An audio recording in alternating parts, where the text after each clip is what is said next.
Bayangkan sebuah masa di mana cahaya pengetahuan bersinar paling terang di dunia, bukan di Eropa, tapi di Timur.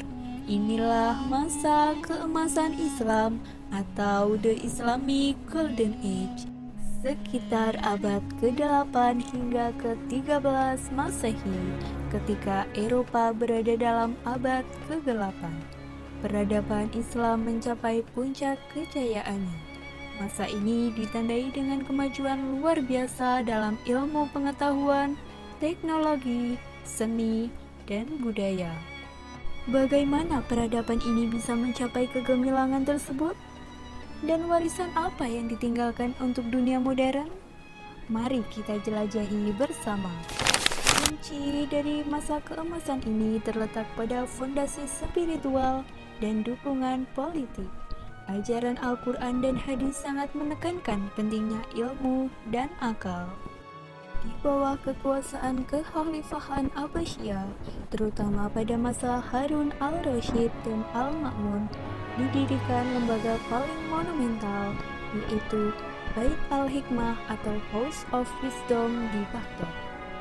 Bait al-Hikmah bukan hanya perpustakaan, tapi juga penerjemahan, penelitian, dan akademi.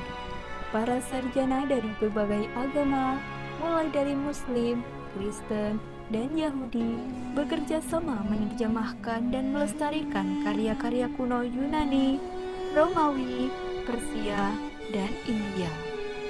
Semangat toleransi dan asimilasi budaya memungkinkan ilmu pengetahuan dari peradaban lain diserap, dikembangkan, dan ditingkatkan.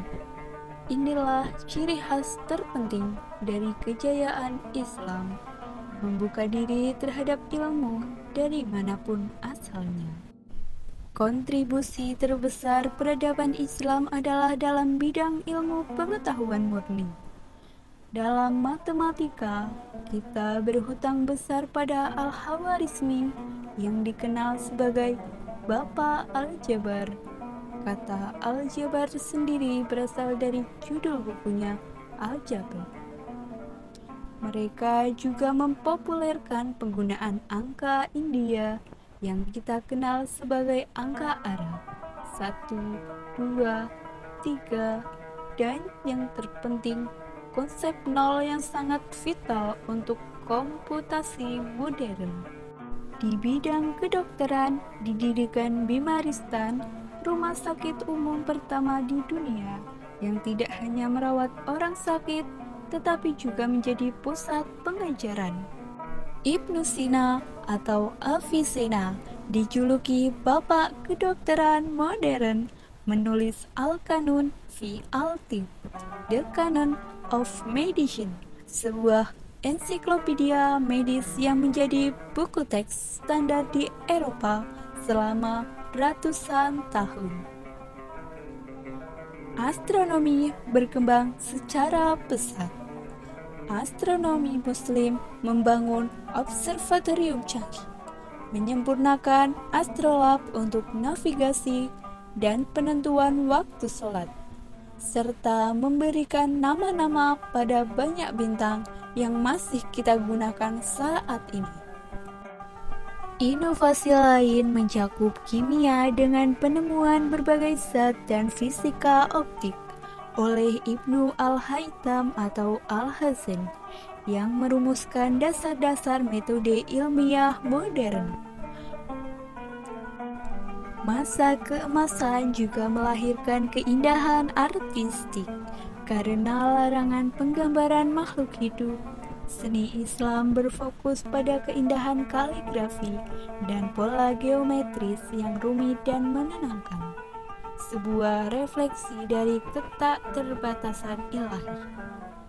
Dalam arsitektur, karya-karya megah seperti Mezquita di Cordoba dan Alhambra di Granada menampilkan teknik kubah, lengkungan kapal kuda, dan detail ukiran yang luar biasa. Bahkan di bidang teknologi, insinyur Muslim seperti Al-Jazari merancang mekanisme otomatis, termasuk jam air, dan mesin-mesin canggih lainnya yang mendahului era Renaissance Eropa. Sayangnya, kejayaan tidak berlangsung selamanya. Masa keemasan ini mulai meredup karena berbagai faktor, termasuk perpecahan internal, kelemahan politik, dan puncaknya adalah kehancuran Baghdad oleh invasi Mongol pada tahun 1258 Masehi.